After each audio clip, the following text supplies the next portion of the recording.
Shalom semuanya, suara saya kedengaran ya?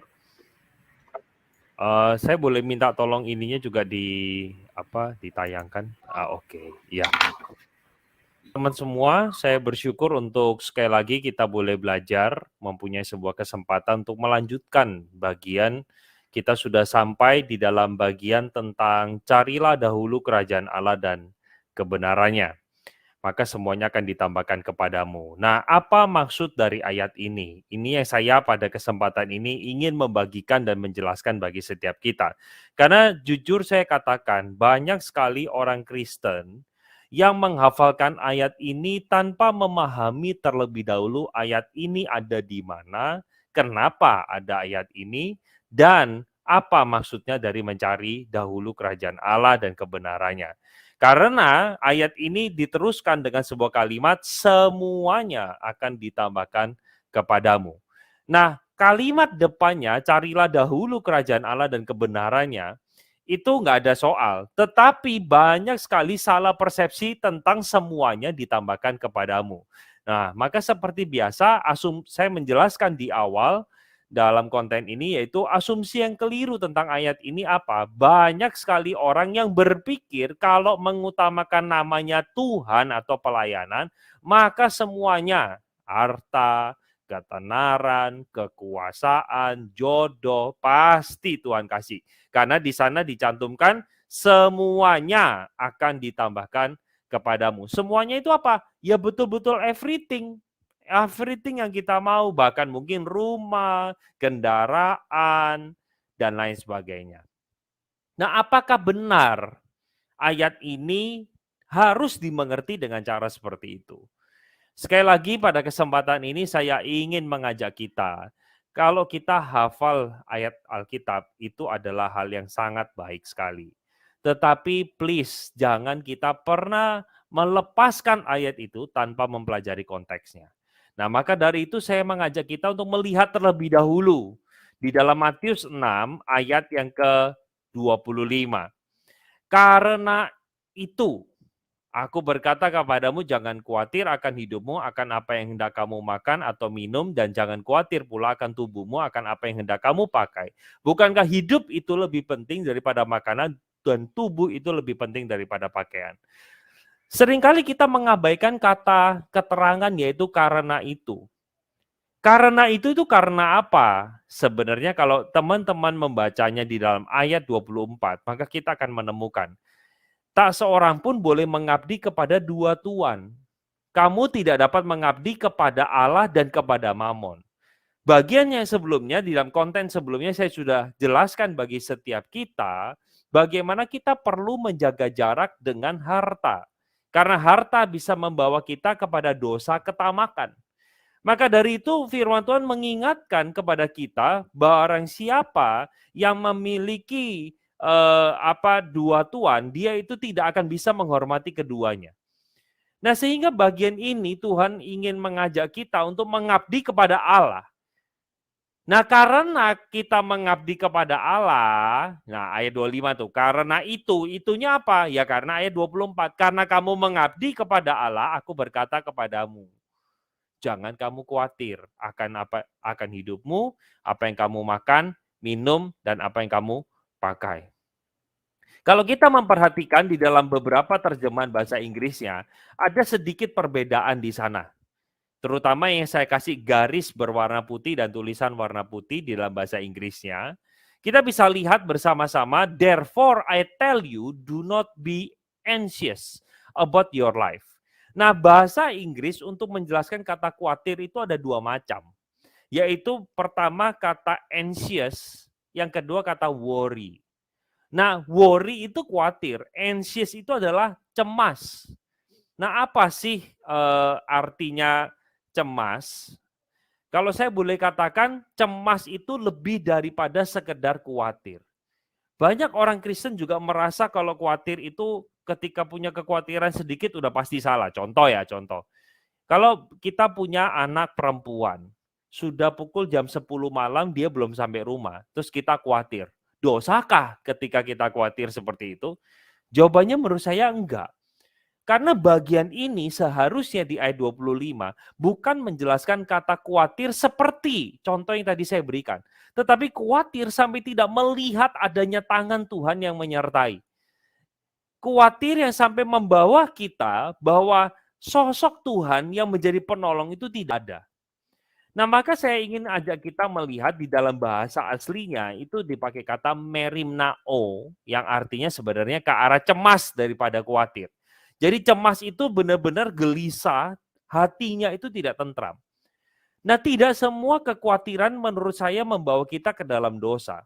Tetapi kekhawatiran yang contoh saya di awal, misalnya anak perempuan belum pulang jam 10 malam, misalnya kerjaannya omsetnya sangat kecil, sementara bulan depan harus bayar kontrakan sehingga cemas begitu, khawatir seperti itu. Apakah boleh? Bagian seperti itu adalah hal yang wajar dalam hidup kita. Karena kita khawatir akan sesuatu yang kita belum tahu solusinya. Nah, kekhawatiran yang dikatakan di dalam Alkitab ini adalah kekhawatiran yang sampai tidak melihat adanya Tuhan.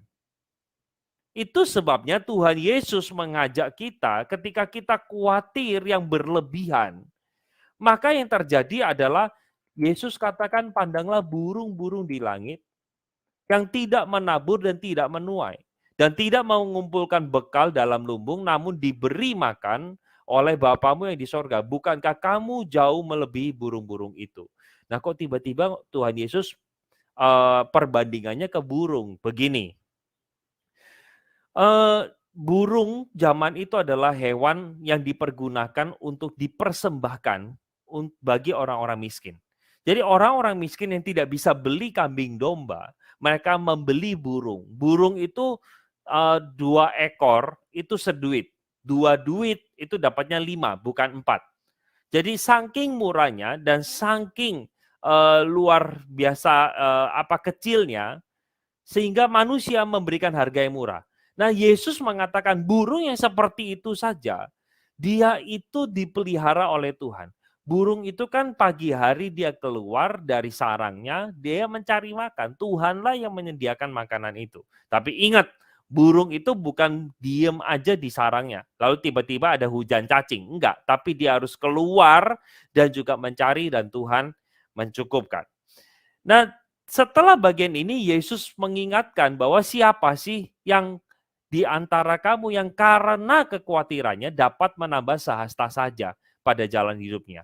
Dalam bagian ini Yesus ingin katakan kalau burung saja aku pelihara, maka hidupmu pun aku pelihara. Kamu khawatir yang berlebihan itu tidak menambah apa-apa, tapi justru mengurangi hidup kita kalau menurut saya. Maksudnya apa mengurangi hidup kita? Ketika kita khawatir yang berlebihan, yang terjadi adalah jantung kita berdegup makin kencang. Kita tidak bisa tidur.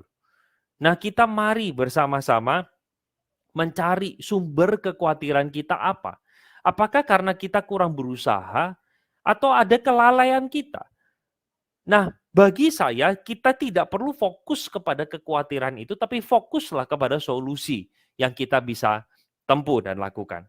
Dan dikatakan, dan mengapa, analogi yang kedua yang dipakai adalah, kenapa kamu khawatir? Dan mengapa kamu khawatir akan pakaian? Perhatikanlah bunga bakung di ladang yang tumbuh tanpa bekerja dan tanpa meminta. Namun aku berkata kepadamu, Salomo dalam segala kemegahannya tidak berpakaian seindah salah satu dari bunga itu. Nah, saya nggak ketemu ya bunga bakung yang dimaksud di dalam perjanjian baru itu adalah bunga yang seperti apa. Tetapi dikatakan analogi berikutnya adalah bunga yang di mana pagi dia tumbuh, sore sudah nggak ada. Itu saja ada dalam genggaman pemeliharaan Tuhan. Apalagi hidup kita. Nah, ketika kita khawatir akan hal-hal yang mendasar dalam kehidupan kita, mari coba kita introspeksi setiap kita. Apakah kita itu sungguh-sungguh sudah maksimal di dalam bekerja? Apakah kita sudah sungguh-sungguh mengoptimalkan apa yang kita miliki? Atau sebenarnya karena kita lalai, kita itu tidak memperhatikan dengan seksama segala berkat yang Tuhan sudah berikan dan kita tidak kelola dengan baik. Sehingga kekeliruan kita menangani segala sumber daya itu berakibat buruk bagi setiap kita. Bisa juga seperti itu. Nah, firman Tuhan juga mengingatkan kepada setiap kita bahwa sampai di dalam solusi, tetapi carilah dahulu kerajaan Allah dan kebenarannya, maka semuanya akan ditambahkan kepadamu. Jadi ternyata ayat carilah dahulu kerajaan Allah dan kebenarannya itu adalah merupakan solusi supaya kita tidak memiliki kekhawatiran yang berlebihan. Nah perhatikan ya, maka semuanya itu akan ditambahkan kepadamu. Semuanya itu apa? Kalau kita lihat ya, di dalam bahasa Inggrisnya, all these things. Berarti this ini menunjuk kepada ini, semua benda-benda ini. Nah benda-benda ini itu apa yang dimaksud? Kita harus lihat di ayat sebelumnya. Semua itu dicari bangsa-bangsa yang tidak mengenal Allah. Akan tetapi Bapamu yang di sorga tahu bahwa kamu memerlukannya semuanya itulah. Keluar lagi nih di ayat 32 semuanya itu. Nah semuanya itu apa? Ternyata kita dapat di ayat 31. Sebab itu janganlah kamu khawatir dan berkata apa yang hendak kami makan, apa yang hendak kami minum, dan apa yang akan kami pakai. Ternyata kata semuanya itu mengacu kepada kebutuhan dasar kita. Kebutuhan dasar kita. Tentunya tidak berbicara seperti yang saya jelaskan di atas. Tidak berbicara bagaimana Tuhan itu akan memberi kita kekayaan, akan memberi kita rumah, akan memberi kita harta, ketenaran. Sebab kalau berbicara soal harta materi duniawi, ini bertentangan dengan bagian sebelumnya. Di mana Tuhan menegur, di mana hartamu berada, disitulah hatimu berada. Saya mengajak kita untuk melihat pada akhirnya semuanya itu akan ditambahkan kepadamu. Tuhan sedang mengatakan apa kalau begitu? Nah kita belajar untuk bisa mencari nilai-nilai kerajaan Allah. Carilah dahulu kerajaan Allah itu maksudnya apa? Carilah nilai-nilai kerajaan Allah dan lakukan kebenaran itu. Maka Tuhan yang melihatnya itu tidak buta. Tuhan itu akan menjaga kita. Itu kata semuanya. Jangan kita mengklaim ayat ini bahwa Tuhan aku sudah melayani maka seharusnya Tuhan Tuhan memberikan saya harta kelimpahan. Enggak. Bagian ini sama sekali tidak mengatakan kalimat tersebut. Tetapi bagian ini mengajak kita bersama-sama milikilah atau punyailah dalam hidup kita nilai-nilai kerajaan Allah yang harus kita lakukan. Yang tentunya nilai-nilai kerajaan Allah itu apa sih? Ya seluruh kehendak Tuhan yang ada di dalam Alkitab. Ketika kita berusaha untuk mencari kehendak Tuhan dan kita melakukannya, maka dikatakan Tuhan itu akan menambahkan dan mencukupkan segala kebutuhan yang kita perlukan. Dan di akhirnya Tuhan Yesus berkata, sebab itu janganlah kamu khawatir atau cemas akan hari esok, karena hari esok mempunyai kesusahannya sendiri. Kesusahan sehari cukuplah untuk sehari. Bagian ini sebenarnya seperti sebuah kalimat bijak kalau saya boleh bilang.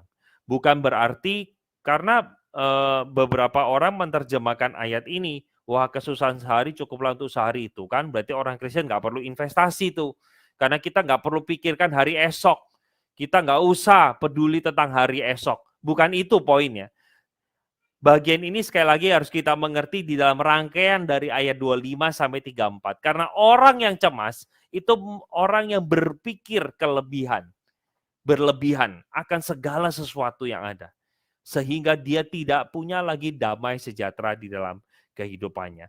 Pertanyaan terakhir yang menutup daripada konten ini, kalau gitu bagaimana supaya kita bisa menghilangkan kekhawatiran? Yang pertama, lihat makhluk di sekitar kita yang hidup. Di mana ada makhluk-makhluk yang lebih rendah derajatnya dari manusia, tetapi Tuhan pelihara, Tuhan jaga. Yang kedua adalah carilah dahulu kerajaan Allah dan kebenarannya. Maksudnya apa? Berarti mari kita belajar untuk memahami arti firman Tuhan dan kita lakukan kebenaran tersebut dalam kehidupan kita. Dan yang ketiga adalah mari kita belajar untuk berdoa dan bersyukur sehingga di dalam segala kekhawatiran yang kita alami sebenarnya dalam Filipi itu dikatakan bagaimana serahkanlah kekhawatiranmu kepada Tuhan dan bersyukurlah kepadanya. Sehingga ketika kita itu khawatir akan sesuatu, mari kita itu berusaha dan berdoa. Mari kita berusaha dan berdoa. Saya rindu penjelasan saya yang singkat ini boleh menolong kita memahami maksud dan inti dari carilah dahulu kerajaan Allah dan kebenarannya. Semoga ini memberkati setiap kita.